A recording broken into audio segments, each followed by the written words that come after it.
Hi, this is Brad with Copper Creek Cuts, a lawn care company in Northeast Florida. You may remember this site from a mowing we did, but it looked a little different. There was a burnt out house here. I was never able to mow this backyard because of just all the debris. There is no way I would put my finish mower or any finish mower on here. There's nails, pieces of metal, fabric, plastic, wood, it's everywhere. This project had a pin put in it until I could get something a little bit more suitable for the job. Enter Toro with the BRC-28 brush cutter. Basically, the way this works, lift it up here for you. This has one big honking brush blade in it, but it has these blades that pivot. So the idea is if they hit something while they're going, they'll give, right? So you won't bust your spindle up that way. They have two cutting edges so you can flip them whenever one side gets dull. And of course, since this is a brush cutter, we're not going for a nice finish quality. This grass, this brush is not going to look good when it's done. It's just going to get knocked down. You've got to realize that certain tools leave certain finishes, and this kind of tool does not leave a great finish. You have your engine here, your fuel gauge, here's your check oil or your oil dipstick, here's your oil drain. Looks like you got your starter here. When we come around to the controls, the thing that's really nice about this brush cutter, this is all done with hydraulics. So you push here to go backwards, you squeeze here to go forwards. Keyed ignition, electric start here. You've got your throttle and choke here. If you want your blades on, this is what you squeeze, but you see that you can't actually do it unless first you engage this safety. Got a battery down here, owner's manual, who needs that? Fuel filter, fuel shutoff, oil filter, air filter.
Again, it's important to note, this is not going to leave you with a great finish. Stuff like this, it just kind of gets laid down. So, I mean, it still obviously knocks it down. It'll be decent enough to get the city off your back if that's what you're trying to do. But again, it's just not going to be a great cut finish. But that's not what this machine is for.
Now, unfortunately, during the demolition, I think it was very wet that day, and the excavator just made a ton of just piles of dirt that I can't really mow through. Like, you know, there's a foot right here. I don't know if I'm pointing to it on camera.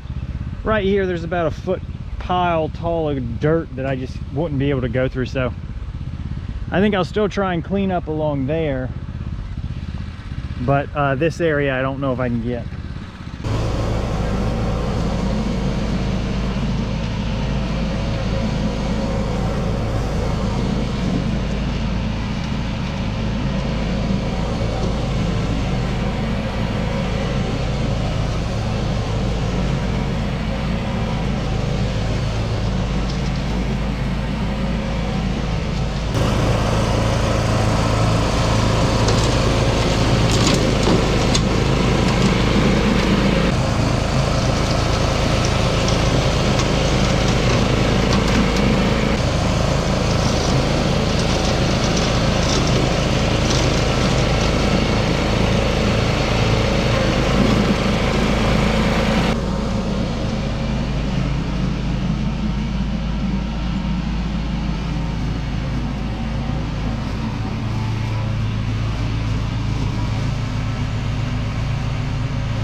So again, I foresee a lot of comments talking about, oh, if I left a yard like that, I'd get fired. And this is not a finish cut. We don't want snakes in the yard, and the city's starting to get on to him.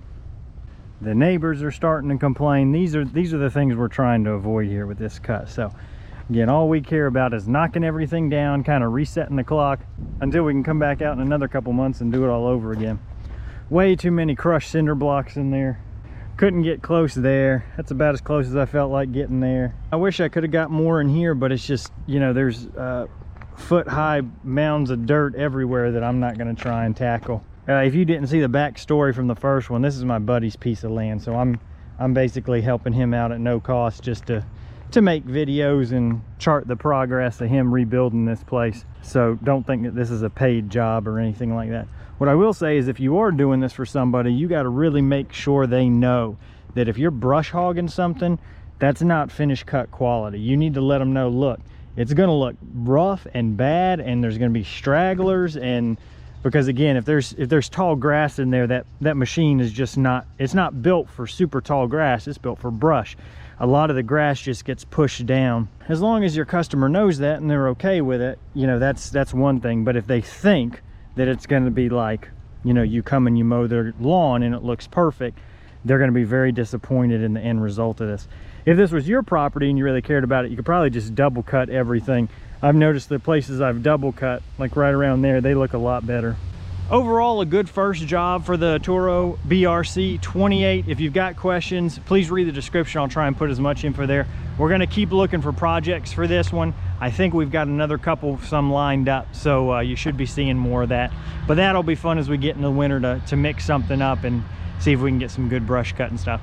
Anyways, thanks so much for watching. I really do appreciate it. You know what? You probably want to see me load it again. I'll show you that.